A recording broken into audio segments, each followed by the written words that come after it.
Afternoon, ladies and gentlemen. Thank you once again for gracing us with your presence. This is the official response to the Supreme Court judgment handed down today at 9 o'clock in the morning.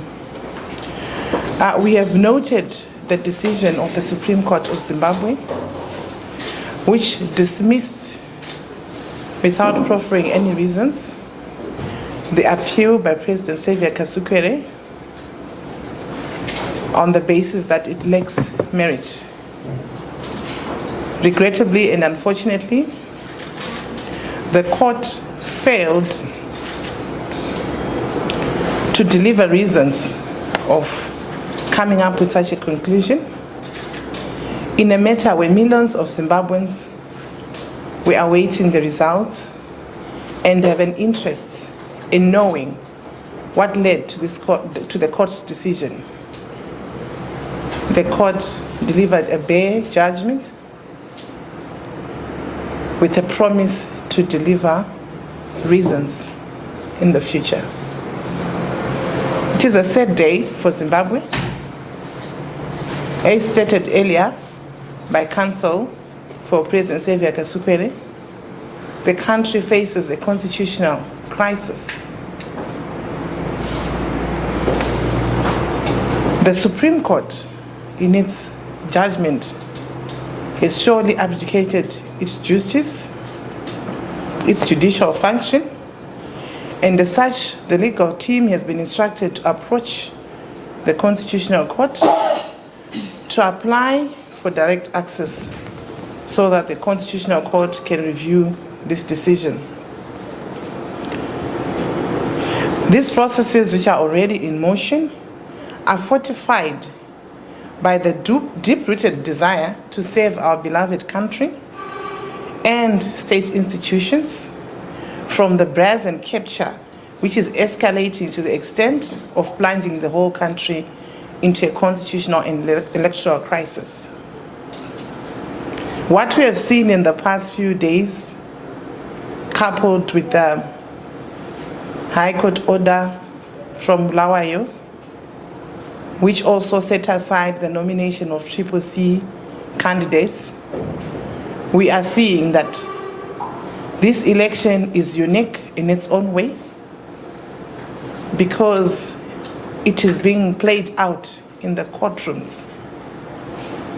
The judiciary has usurped the people's power to decide who to lead them. The fate of the country has now been captured by a few individuals who have taken it upon themselves to twist the law and apply it unevenly in such a manner as to prejudice and deprive the majority of Zimbabweans of their right to vote, which is enshrined in the Constitution. It is all the more sad regarding the history of this country, where we come from, how this right for one man, one vote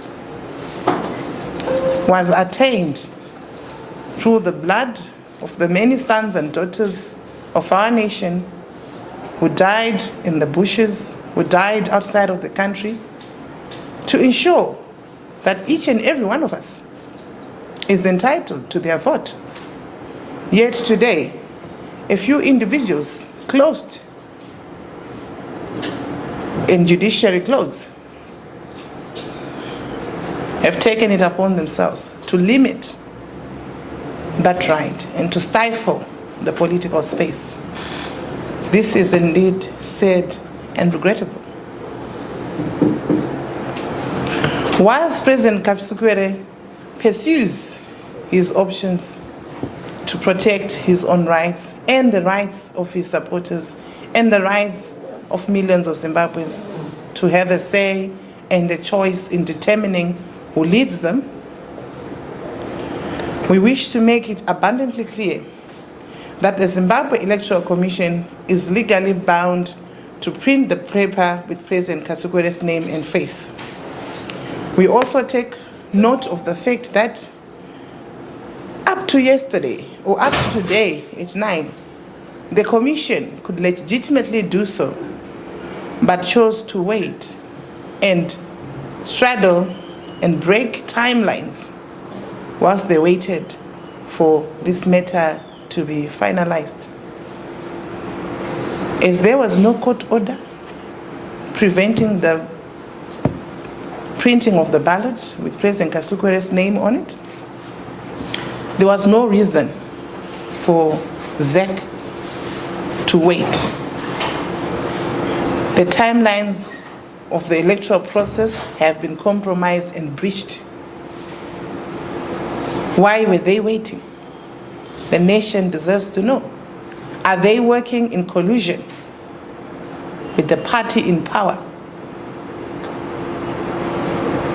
Were they aware, or did they somehow know of the outcome of today's court case before any of us did? Because at the end of the day, it would seem like they were waiting for this day. So we challenge ZEC to maintain its independence, and we express our extreme disappointment that they chose to breach electoral timelines, which will make this election a sham because they were playing interested party in the political arena. In light of all this and the many other transgressions, we have faced persecution, our billboards being torn down, contrary to the code of conduct governing all political parties. We wish to state that the forthcoming election can never be deemed to be free and fair. It's a compromised process. It's a tarnished process. Any government arising out of such a sham process cannot claim legitimacy. It will be a sham government. And this is not what the people of Zimbabwe went to war for. To be shepherded into sham elections, which have been predetermined by making it difficult for other players to participate evenly, we cannot say that this is a democracy. The actions of the government acting in collusion or under the guise of the judiciary clearly show that the Constitution is no longer respected. The separation of powers is no longer separated. There is collusion. Independent constitutional bodies, the judiciary, are working hand in glove, seemingly, with the ruling party to avert the will of the people of Zimbabwe. This is regrettable and unfortunate in the history of our country. I'll hand over to Comrade Jim to just outline the political response that we should expect going forward from President Kasukwere's campaign team. Thank you.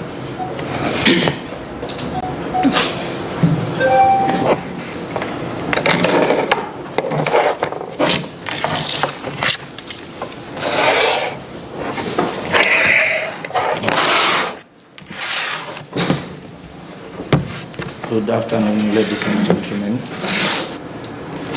I hope I find you well.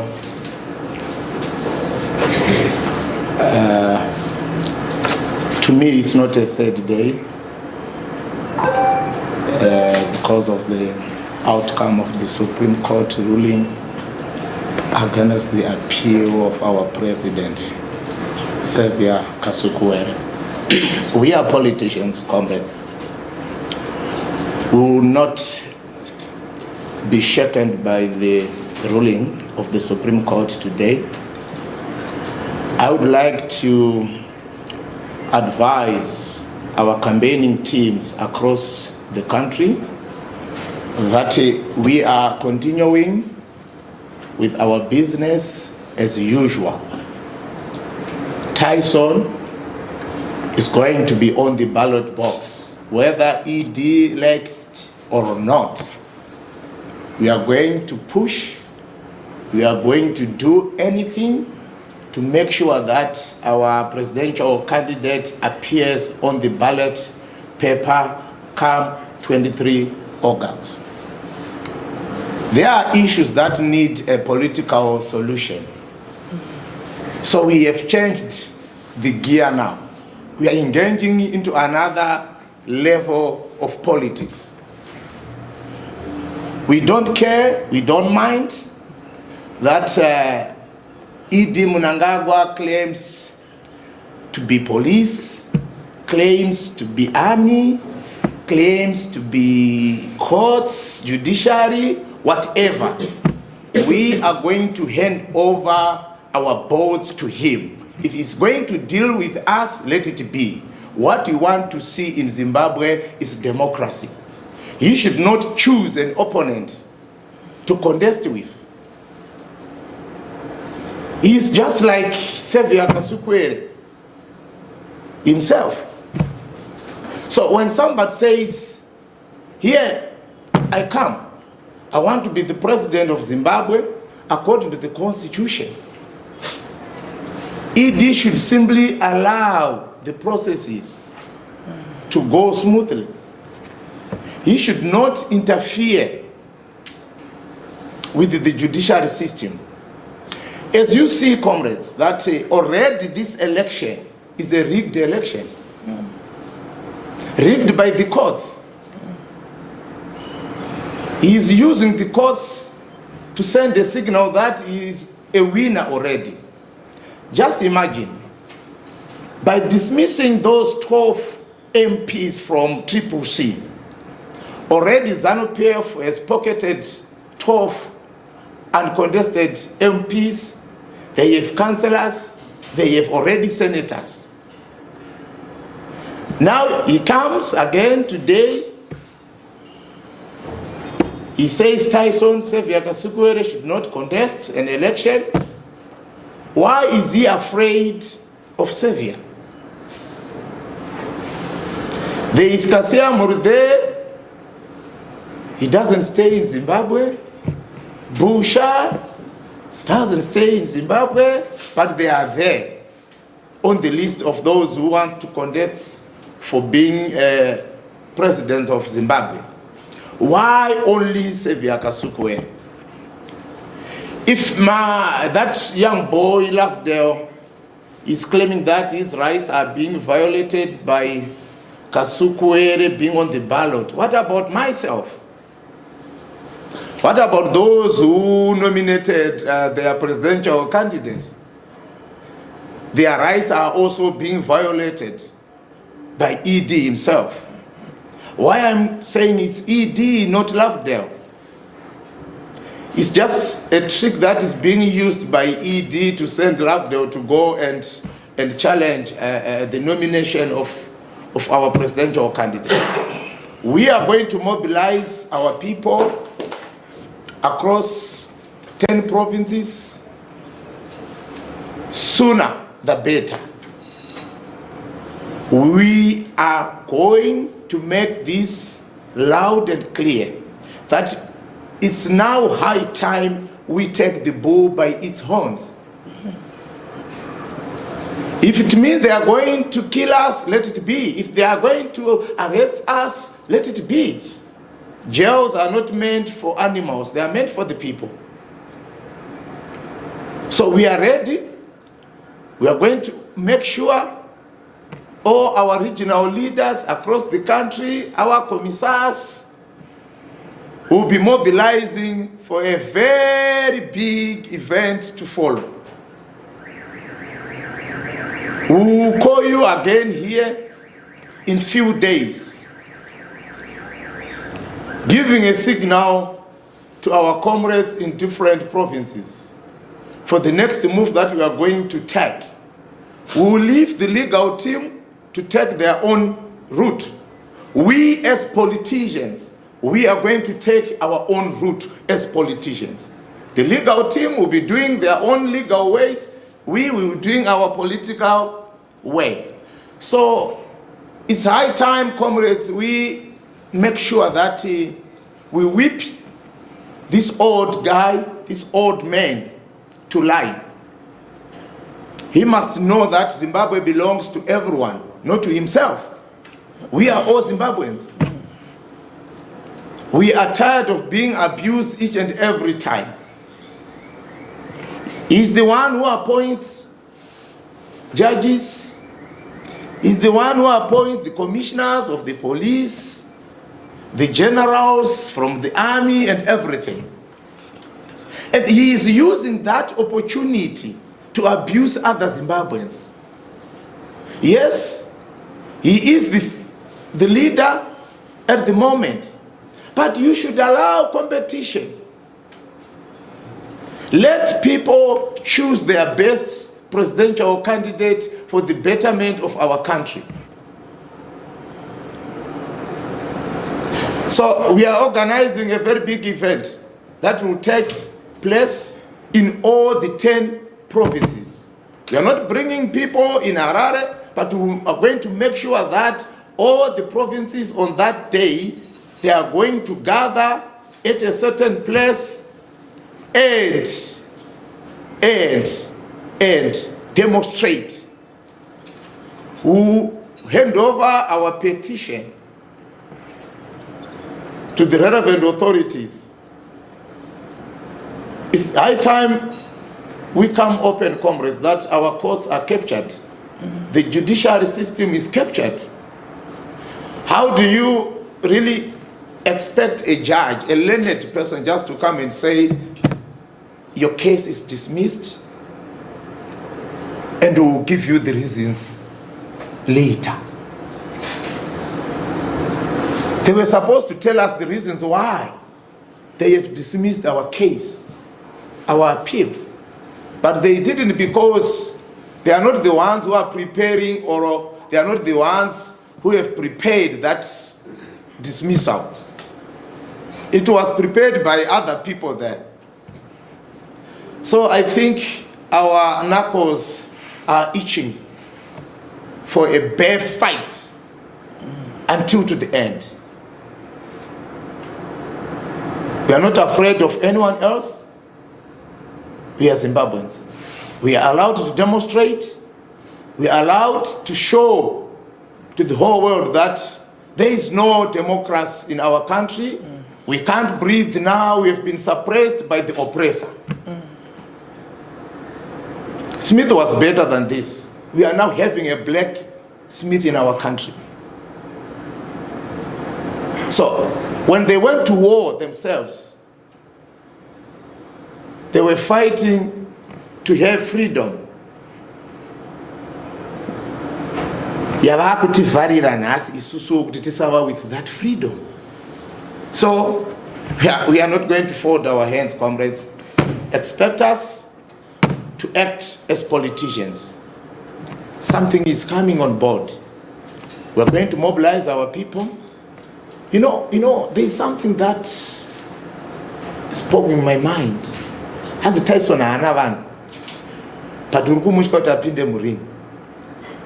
Kana asina vanhu, just allow Tyson to go and contest, owana hake 0 votes ka, toziva kuti hana vanhu. Doing all this kutya. Murume anotya mumwe murume. Mbwende. We are going to demonstrate. This is coming. Poto yatotanga kufashaira izvizvi. Tinoibika manje manje. Taneta notify. We will notify them, and if they don't accept our notification, we will go ahead. We will go ahead. We are ready for anything on our way. Tingaiteka revolution isina ma challenges, isina ma obstacles. Inenge isisiri revolution. What we are fighting for is not us, comrades. We are just fighting for the generations to come. Ina ndiri kuzotukwa inini nevazukuru kana nevana vedu kunzi zvibaba zvedu zvanga zvakapusa. No. Toda kusiyata vagadzirirawo nyika yakanaka inenge ichitongeka zvakanaka. So I'm ready to put my head on the block and march forward to make sure that democracy prevails at the end of the day. I thank you.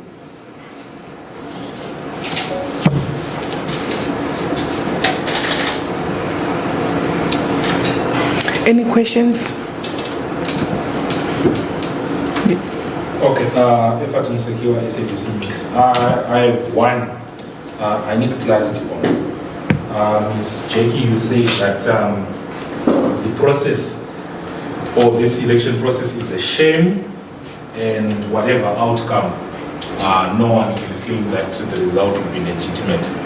But I see you keep fighting and wanting to participate in this already shame, and whose outcome is always going to be illegitimate.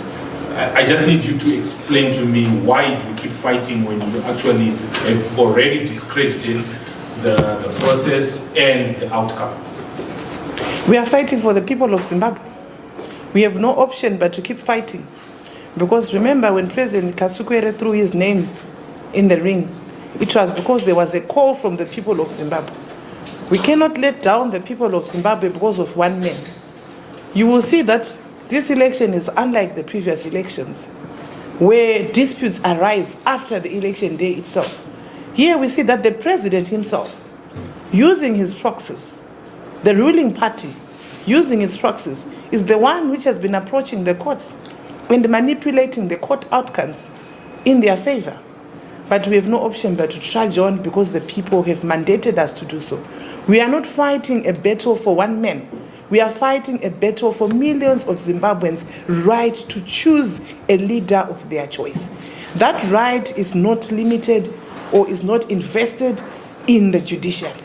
It is given to one man for himself to go out on 23 August to vote for himself or for herself, whomsoever they wish to lead. But we have seen that the courts, in collusion with ZANU-PF, in collusion with Emerson Mnangagwa, have taken it upon themselves to try and vote for each and everyone through dubious court orders which they cannot even back.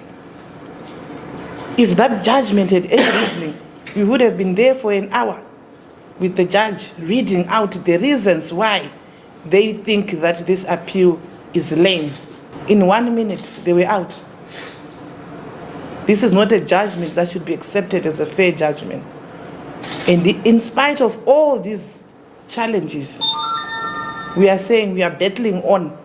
We are not backing down because we have no choice. We are using all avenues open to us until democracy is attained in Zimbabwe.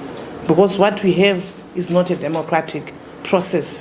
What we have is a dictatorship who has captured all institutions, including ZEC, to manipulate the result in one man's favor. That cannot be allowed to happen. Any other question? Yeah. Yes. Thank you. My name is Paulina Matendira, right for the Newsbox.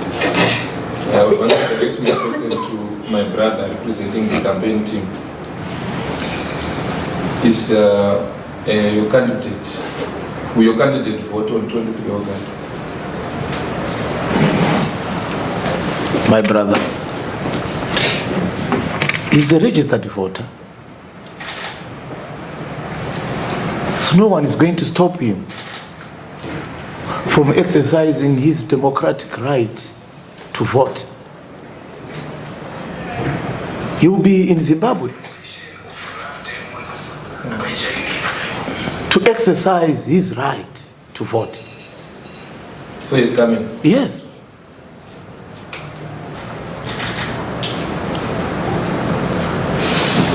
Okay, thank you.